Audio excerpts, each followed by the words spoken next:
ओम शांति।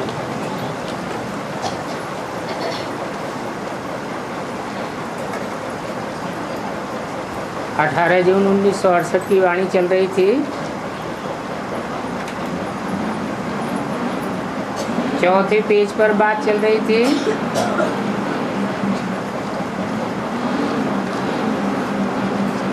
कि सहज सहज जो कुछ मिलता है सो ले लेना चाहिए। अगर मांग के लिया तो वो पानी के समान हो जाता है।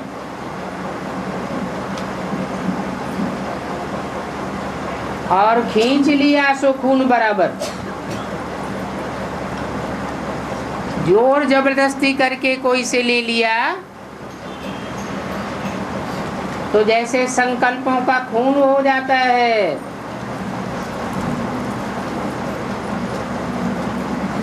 किसी आदमी की हत्या कर दी जाती है तो जोर जबरदस्ती वाली बात हुई ना। कई तो बहुत तंग करते हैं।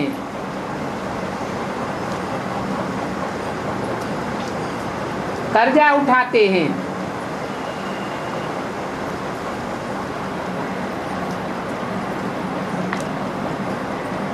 तो जो कर्जा उठाना है वो भी रक्त के समान हो जाता है।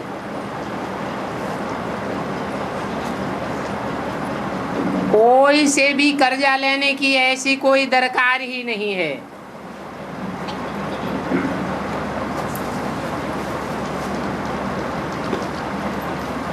फिर ये भी बताया है कि दान दे करके फिर अगर वापस लिया तो इस पर भी हरिश्चंद्र का मिसाल है।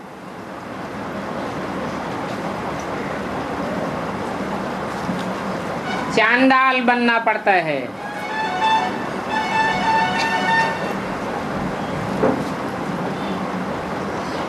कभी भी दान दे करके वापस नहीं लेना चाहिए। बाप कहते हैं ऐसे काम मत करो।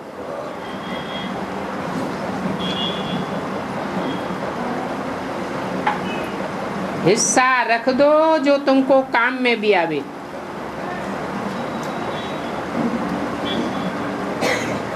बच्चों को इतना पुरुषार्थ करना है जो अंत समय में बाप की ही याद रहे और अपनी आत्मा के 84 का चक्कर भी याद आ जावे।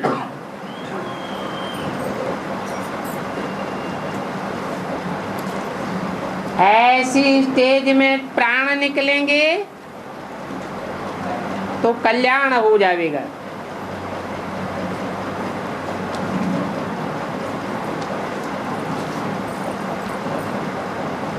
बुद्धि से चक्कर लगाते लगाते प्राण भी छूट जाएं तो चक्रवर्ती राजा बन जावेंगे। ऐसे नहीं समझो कि हम पिछाड़ी में याद कर लेंगे। बहुत लंबे समय का पुरुषार्थ ही पिछाड़ी में काम आता है।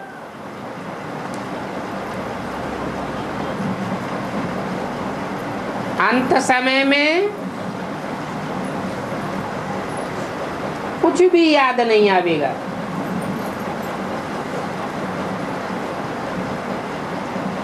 उस समय ऐसी अवस्था हो जाएगी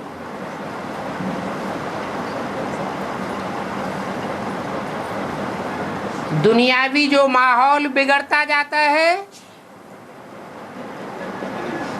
उसका प्रभाव पड़ जाएगा।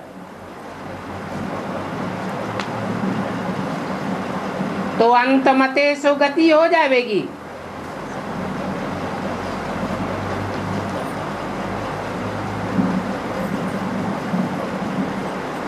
अभी से पुरुषार्थ करते करते उस अवस्था को अंत तक ठीक बनाए लेना है। अभी से तीव्र पुरुषार्थ करते रहना है। ऐसा न हो जो पिछाड़ी में वृत्ति कहीं और जगह अटक जावे।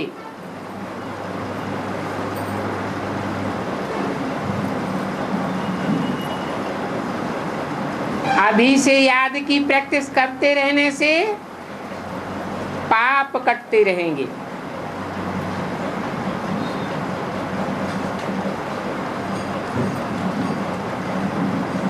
पवित्रता की स्टेज बनाने में मेहनत है,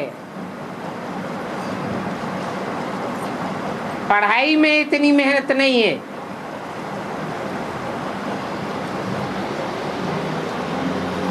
तो पवित्रता की बात पर बच्चों का ध्यान अच्छा रहना चाहिए। तब ही बाबा कहते हैं, रोज अपने से पूछो, हमने कोई बेकायदे काम तो नहीं किया।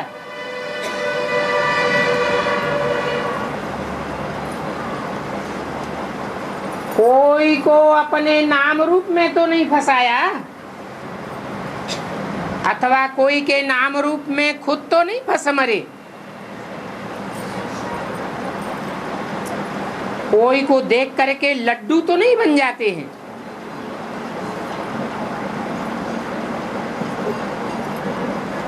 कर्मेंद्रियों से कोई भी बेकायदे कर्म नहीं करना है।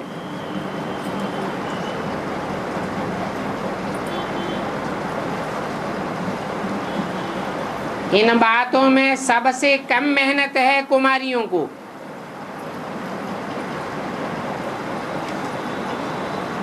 अगर कुमारी जीवन चल रहा है तो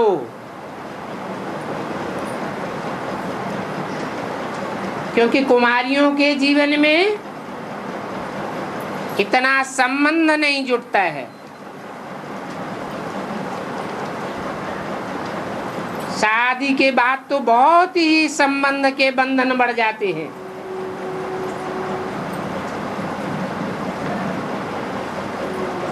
फिर जिन जिन रिश्ते नातों से संबंध जुड़ते हैं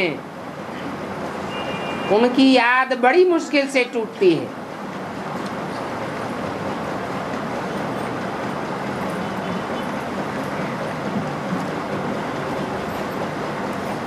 विकार में गिरते गए तो बेड़ा ही गर्क हो जाता है।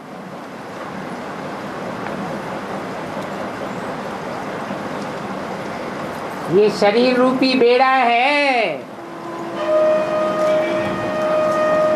आत्मा गड्ढे में जाती है तो शरीर भी जैसे गड्ढे में चला जाता है। फिर बाहर निकलना बड़ा मुश्किल है।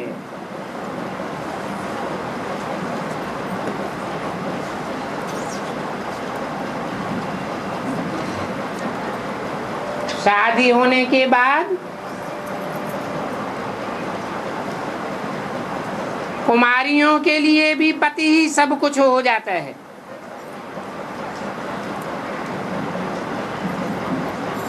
तब तो पति के मरने पर या हुसैन करते रहते हैं।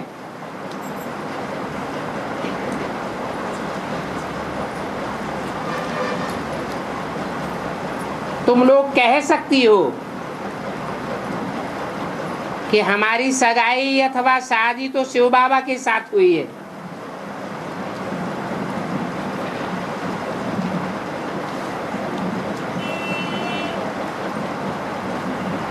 परंतु ऐसे भी नहीं कहना चाहिए।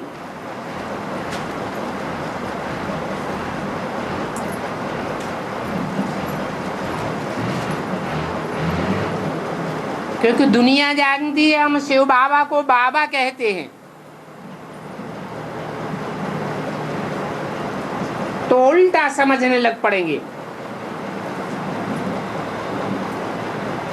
कहेंगे जब तुम्हारा बाबा है तो फिर बाबा से सगाई की जाती है क्या? तुम्हारी बातों को तो कोई समझ नहीं सकेंगे।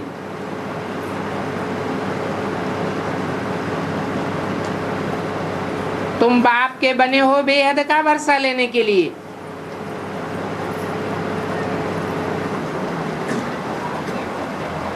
तो कहने लग पड़ेंगे कि शिव बाबा, फिर उनसे सगाई काहे की।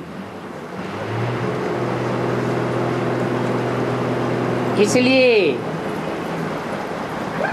हर एक अक्षर बहुत ही ज्ञान युक्त निकालना है।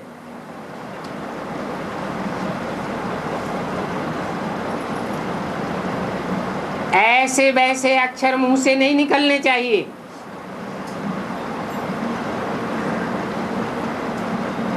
इसलिए हर एक बात बाप अच्छी रीति समझाते हैं।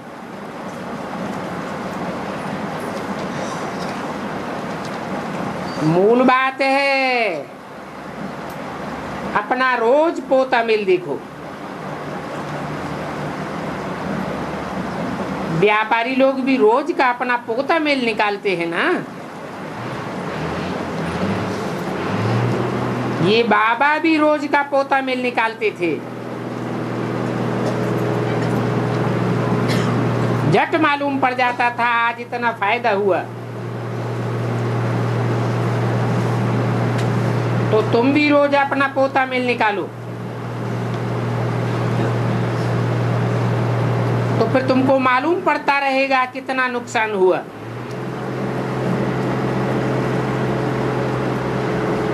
फिर जिस काम से तुम्हारा नुकसान होता है वो काम तुम करेंगे ही नहीं।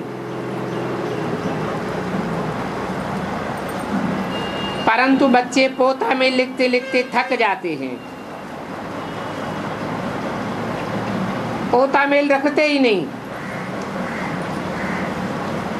बाबा कहते हैं पोता मेल न रखने से फिर और ही जास्ती भूले करते रहेंगे।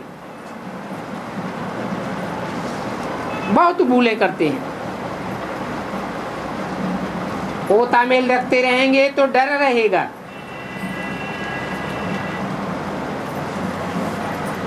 मालूम पड़ता रहेगा कि इस हिसाब से हमारा मर्तबा बहुत कम हो जाएगा।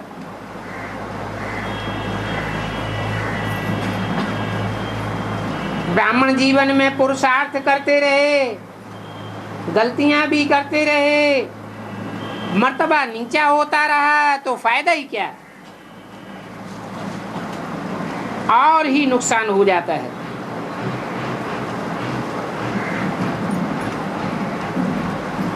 और पोता मेल बाबा को तो सुनाई देवे,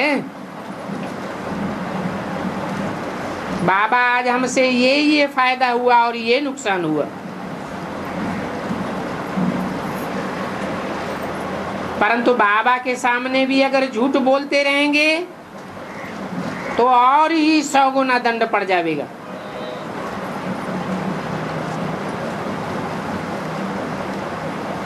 न सुनाने से भी भूले वृद्धि को पाती रहती है। अपने अंदर से भी पूछ सकते हो हमने क्या क्या विकर्म किए। इस बाबा को तो अपनी जीवन कहानी बचपन से याद है।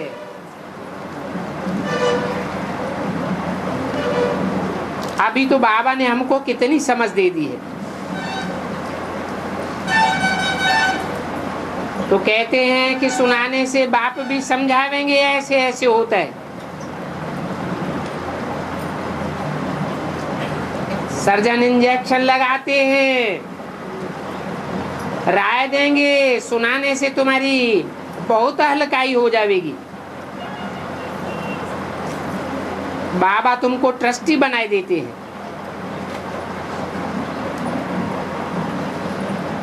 और तुम बच्चे तो जानते हो कि हमारा तो इस दुनिया में और कुछ भी नहीं है। हमको तो अब देही अभिमानी बनना है। इस दुनिया में तो हमारी अब कोई मिल्कियत नहीं रही, क्योंकि देह के संबंध, देह के पदार्थ सब से ममत्व तोड़ना है।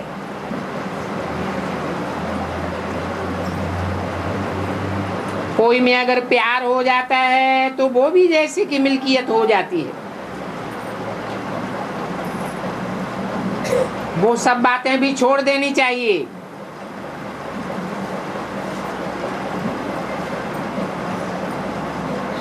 जानते हो कि पतित शरीर से लव नहीं रखना है।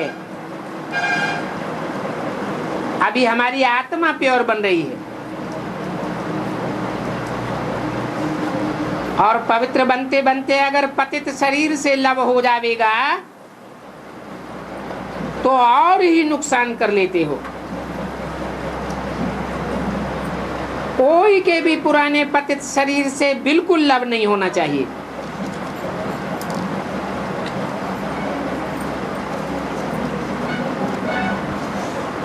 वो भी देहभान बढ़ जाता है, इसलिए अनासक्त होकर के रहना चाहिए। सच्चा प्यार तो एक से ही करना है, बाकी सब से अनासक्त रहना है। बाल गृहस्थी में रहते हो,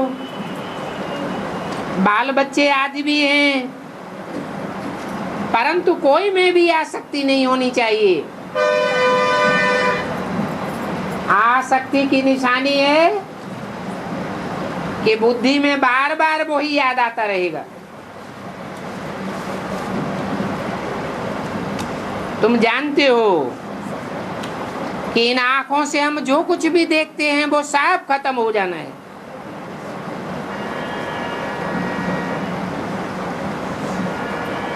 दुनिया ही विनाशी है, सारी दुनिया का विनाश होना है, तो इनसे लव क्यों लगावें? बाबा तो बच्चों को रोज समझाते रहते हैं कि ममत्व कुछ भी नहीं रखना चाहिए, एक में ही सारा प्यार गिरता रहे, बाकी नाम मात्र।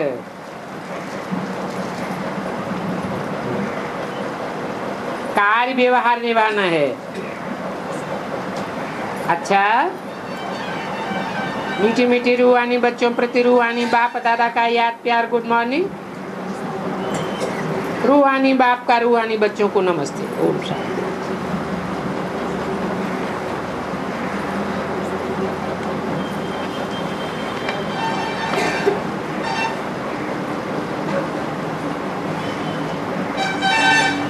आज का रात्रि क्लास है 18 जून 1968।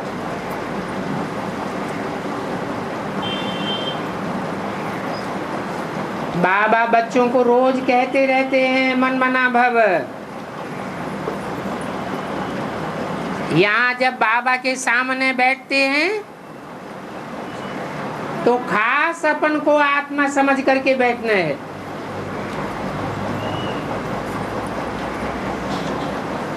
बच्चे फिर भी भूल जाते हैं, देहभान बना रहता है।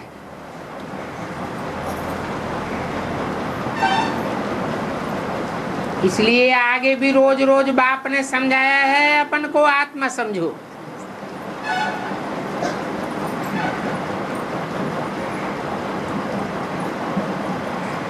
तुम बच्चों के लिए अभी सिर्फ संगम युग में ही इस शिव भगवान वाच है। वो शिव परमात्मा ज्ञान का सागर है।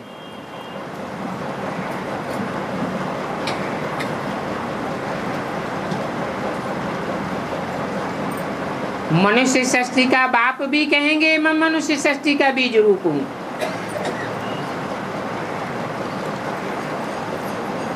परंतु वह भी तब कहते हैं जब आत्माओं का बाप उनमें प्रवेश करता है।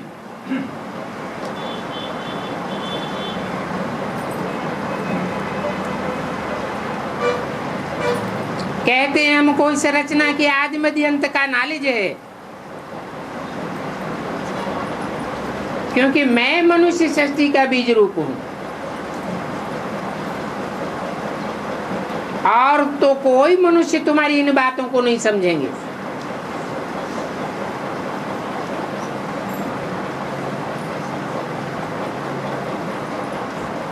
तुम्हारा तो साकार में गुरु भी है।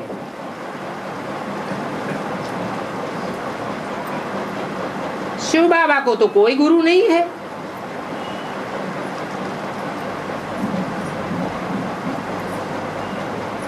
यहाँ की परंपरा से गुरु करने का रिवाज चला आता है, परंतु भक्ति मार्ग में तो देहधारी गुरुओं को गुरु कर लेते हैं।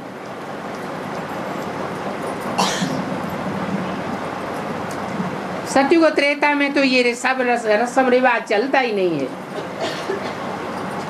वहां गुरु होता ही नहीं। अभी तुम भी कहते हो हमने गुरु किया है। भक्ति मार्ग में मनुष्य गुरुओं को गुरु करने का रिवाज चलता है। तुमने कोई मनुष्य को गुरु नहीं बनाया है।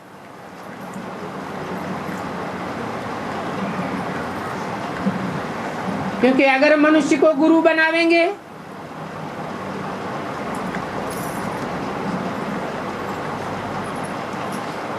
तो मनुष्य गुरुओं का तो मन चंचल होता है। तुम्हारे मन में भी चंचलता आती रहेगी। यहाँ तो हमारा गुरु भगवान है, जिसका मन अमन रहता है, कभी भी मन चंचल नहीं होता,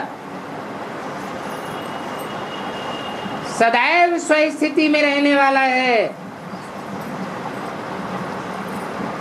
इसलिए कहते हैं अपन को स्वस्थिति में स्थित करो।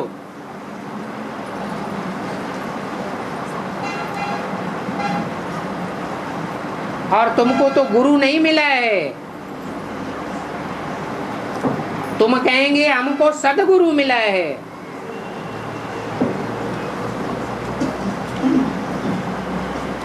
भक्ति मार्ग में तो सिर्फ कह देते हैं सदगुरु,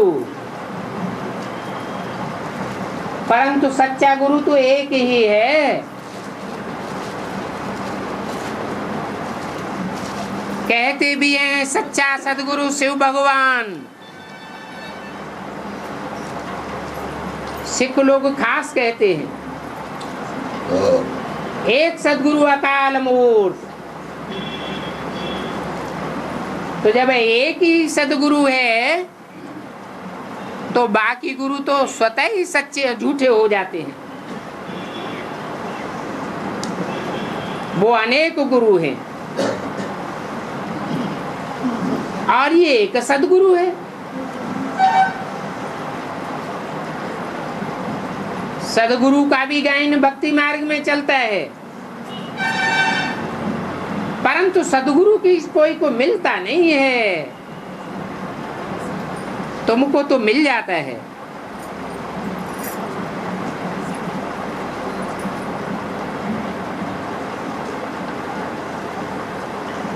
सिख लोग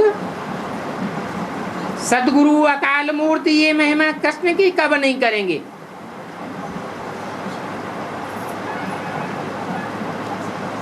कृष्ण कोई सदगुरु नहीं है।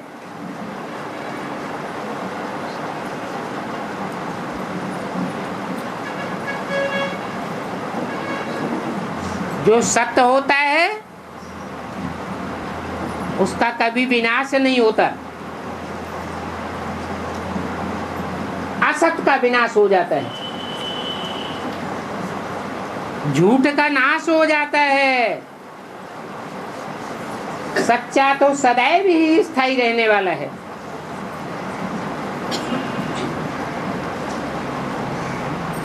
तो उसे एक भगवान की महिमा ही अलग है।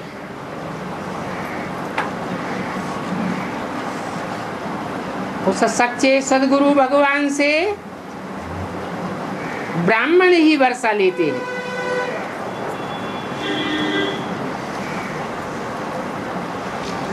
जो सच्चाई से पवित्रता के लिए पुरुषार्थ करते हैं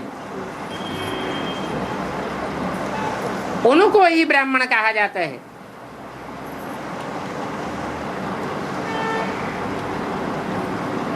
ऐसे ब्राह्मण देवता बनने का वर्षा लेते हैं और मनुष्य से देवता तो कोई धर्मपिता बना ही नहीं पाता है।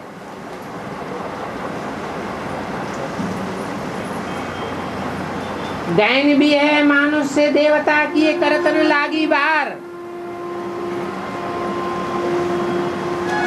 एक सेकंड में ब्रह्मा मनुष्य को ब्रह्मा सो विष्णु देवता बनाए देते हैं।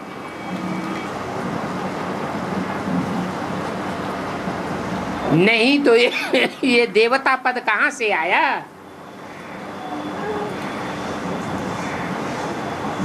भगवान पढ़ाते हैं बच्चों को, जिससे इतना ऊंच पद मिलता है।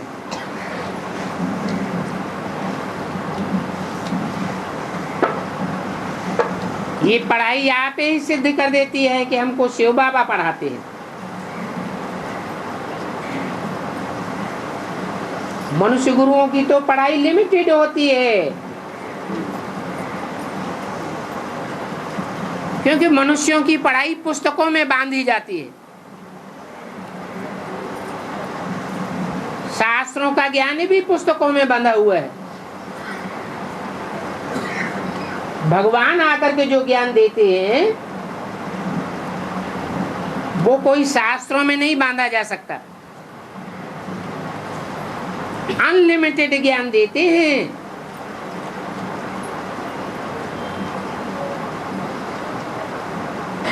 ये ज्ञान आप ही सिद्ध कर देता है अनलिमिटेड पढ़ाई को। तुम जानते हो शिव बाबा पतित पावन है, सदगति दाता भी है।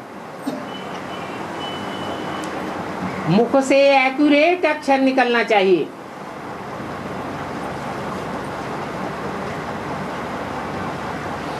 सदगति माना ही स्वर्ग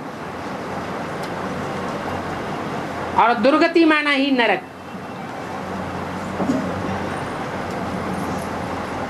तन की भी दुर्गति होती रहती है, तन की इंद्रियों की भी दुर्गति होती रहती है। मन बुद्धि रूपी आत्मा की तो दुर्गति होती ही है।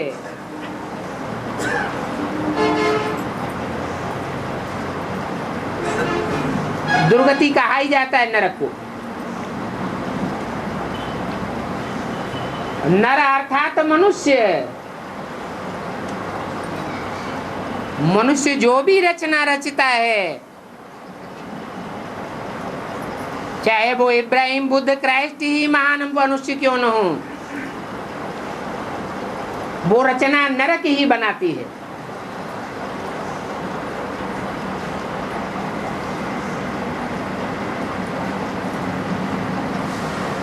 सतयुग की बादशाही तो बाप ही आकर के देते हैं।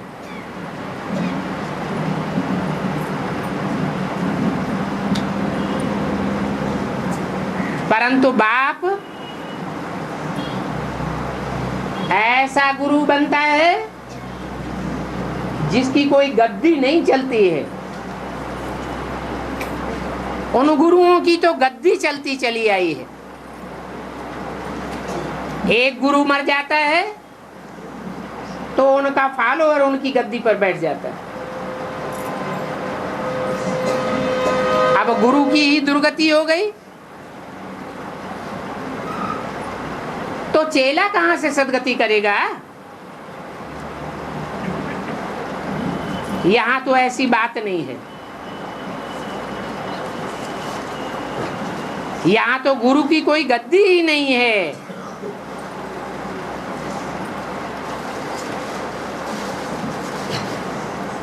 बेसिक ज्ञान में भी ऐसे ही चलता है। एक ब्रह्मा गुरु में शरीर छोड़ गया तो दूसरे को गुरु बना करके गद्दी पर बैठा देते हैं, फिर उनकी मत पर चलते रहते हैं।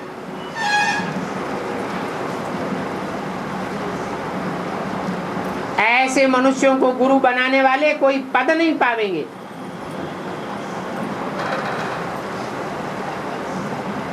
वो कोई भी बाप से वर्षा नहीं पावेंगे।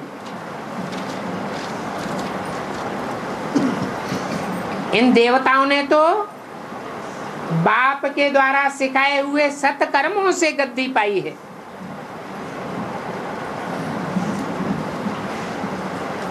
ऐसी गद्दी तो कोई मनुष्य मात्र दे ही नहीं सकता।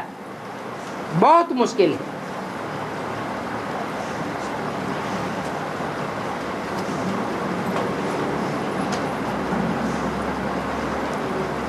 दुनिया में जो राजाएं होते हैं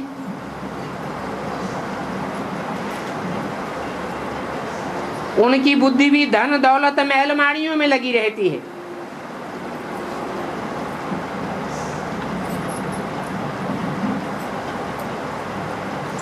कश्मीर का राजा था, मरा तो आर्य समाजियों को अपना धन दे करके चला गया।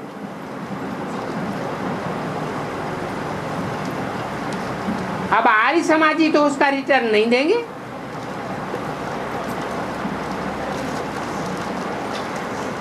भगवान तो भक्ति मार्ग में भी अगले जन्म में रिटर्न देते आए हैं।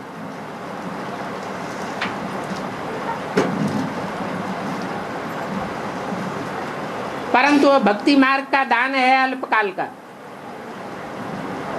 हद का दान है।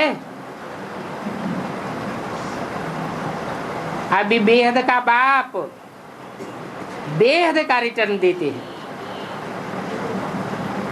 उस बेहद के रिटर्न को ही भगवान बाप का वर्षा कहा जाता है। बच्चों की बुद्धि में है, समझते हैं कि हमको पढ़ाने वाला भगवान है। अगर ये बात भी याद की कि भगवान हमको पढ़ाते हैं तो भी याद गिनी जाएगी।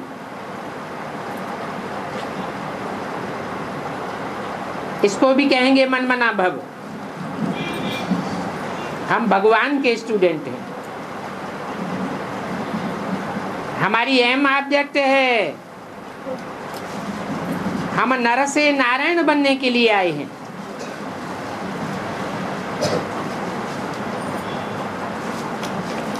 परंतु नर से नारायण वो ही बन सकते हैं जिनकी मन बुद्धि रूपी आत्मा भगवान के दिए हुए ज्ञान के मनन चिंतन मंथन में लगी रहे। तब ही नाम पड़ता है नारायण। अयन माने घर, नार माने ज्ञान जल। भगवान ने जो ज्ञान जल दिया उस ज्ञान जल में ही बुद्धि गोते खाती रहती है।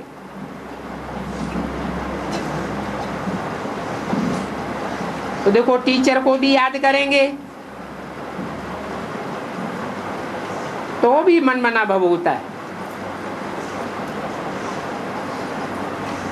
बच्चे समझते हैं बाप ने हमको पक्का कराया है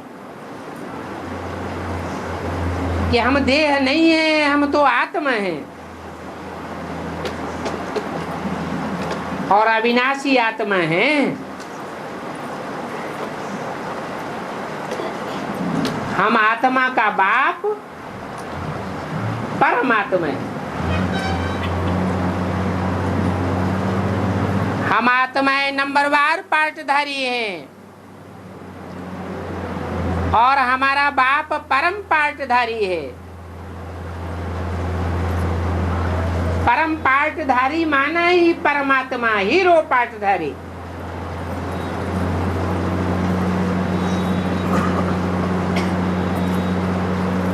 भक्ति मार्ग में भी भगवान को पुकारते रहते हैं।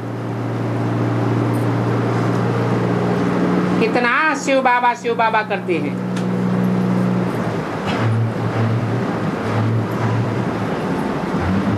कहते हैं शिव काशी,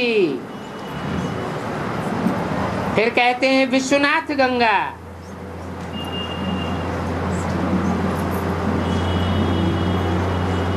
अब काशी में रहने वाला वो शिव बाबा, विश्वनाथ कैसे होता है? वो विश्व की बादशाही लेते हैं क्या?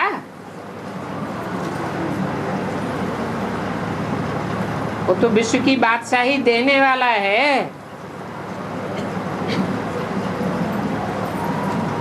तो भक्तों ने गंगा अक्षर पिछाड़ी में लगा दिए है।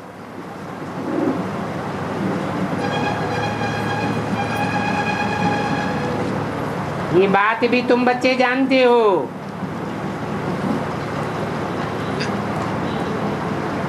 कि शिव बाबा और ये ज्ञान नदियां पारसनाथ बनाती हैं।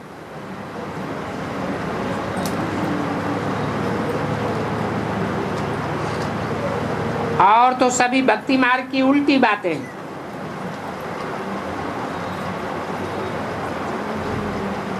वो साधु सन्यासी तो गंगा के कंठे पर जाकर बैठते हैं, परंतु तुम बच्चे तो अभी शिव बाबा के कंठे पर बैठे हो। तुम ज्ञान गंगाएं भी हो। कहाँ भी बैठो तो ये बात पक्की कर लो, शिव बाबा की याद हो और षष्ठी चक्र का ज्ञान बुद्धि में फिरता हो। तुम ये बात जगह जगह लिख सकते हो। 84 का चक्र याद है,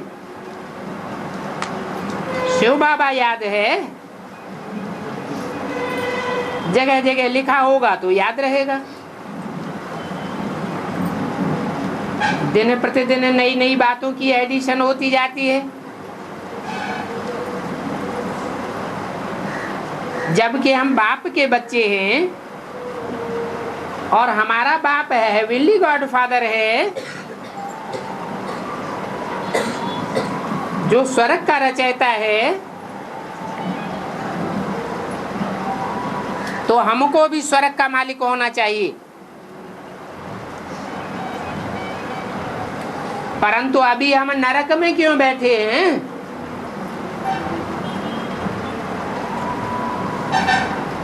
अरबपति का बच्चा हो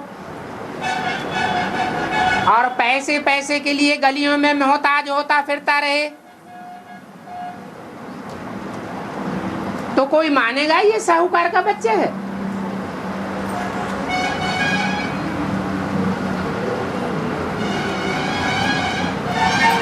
अभी तुम स्वर्ग के मालिक बन रहे हो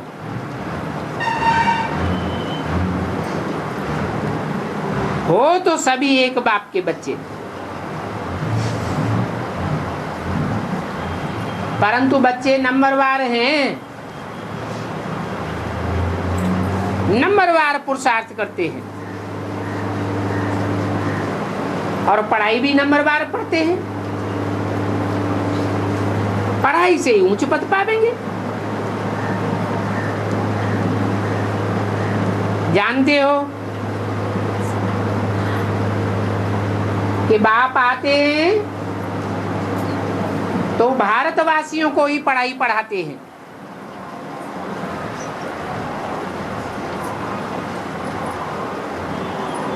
कहाँ के वासी? भारतवासी। बुद्धि कहाँ रत रहती है? भा माने रोशनी। जिनकी बुद्धि ज्ञान की बातों में ही रमण करती रहती है वो सच्चे भारतवासी हैं। भारत की जीवन कहानी का उनको पता रहता है। भारत में गाते भी हैं सत्यनारायण की कथा।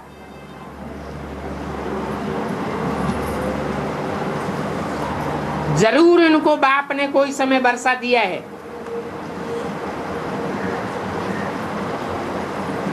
इसलिए हर वर्ष शिव जयंती मनाते हैं।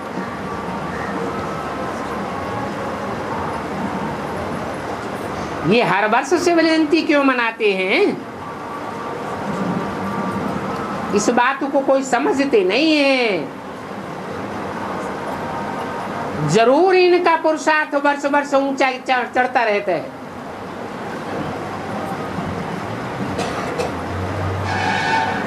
इनको आकर के शिव बाबा ने स्वर्ग का मालिक बनाया।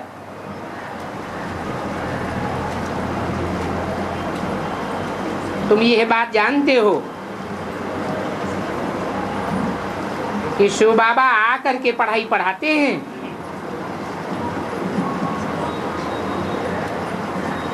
और तुम बच्चे पढ़ते हो।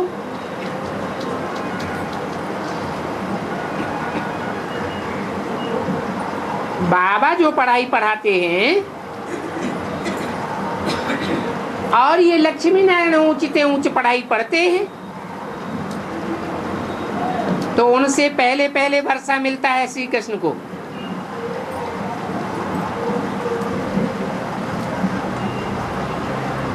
जो प्रिंस प्रिंसेस राजा रानी बनते हैं,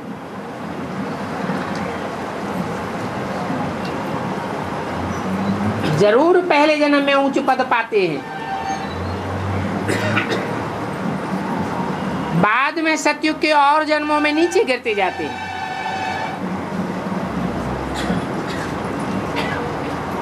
तो राजा भी बनते हैं और प्रजा भी बनती है। हम राजा बनते हैं तो प्रजा साहूकार गरीब आदमी बनेंगे।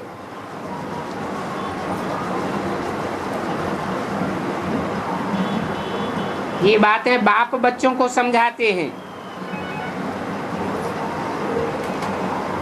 कि दुनिया में हर व्यक्ति की, हर आत्मा की, हर चीज की चार अवस्थाएं होती हैं। तो तुम्हारा पुरुषार्थ भी चार अवस्थाओं से पसार होता है।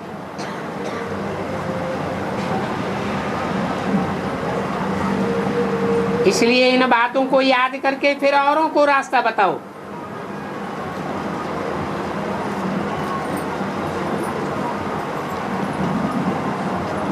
ये आबू में प्रदर्शनी पहले भी बच्चों ने रची थी, जो अभी फिर रच रहे हैं औरों को रास्ता बताने के लिए।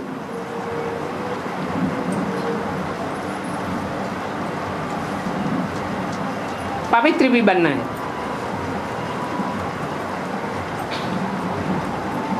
जब तुम पवित्र सतो प्रधान बन जावेंगे तो फिर 21 जन्म के लिए तुमको राजा ही मिल जाएगी। बाप कितना टेम्पटेशन देते हैं। अच्छे अच्छे बच्चे तो झट प्रतिज्ञा कर लेंगे,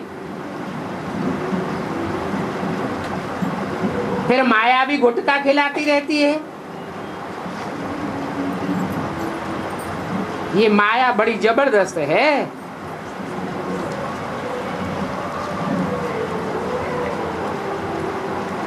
बच्चे बाप को भी पहचान जाते हैं तो फिर माया के रूप को भी पहचान जाते हैं।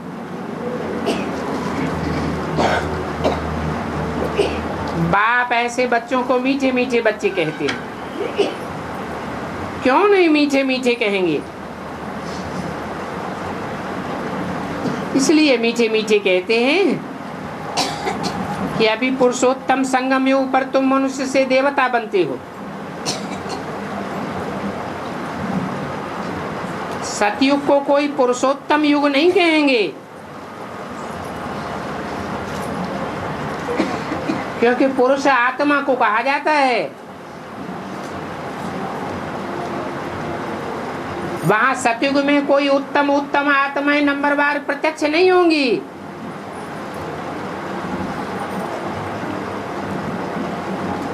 कल्याणकारी पुरुषोत्तम संगम युग तो अभी है। अच्छा,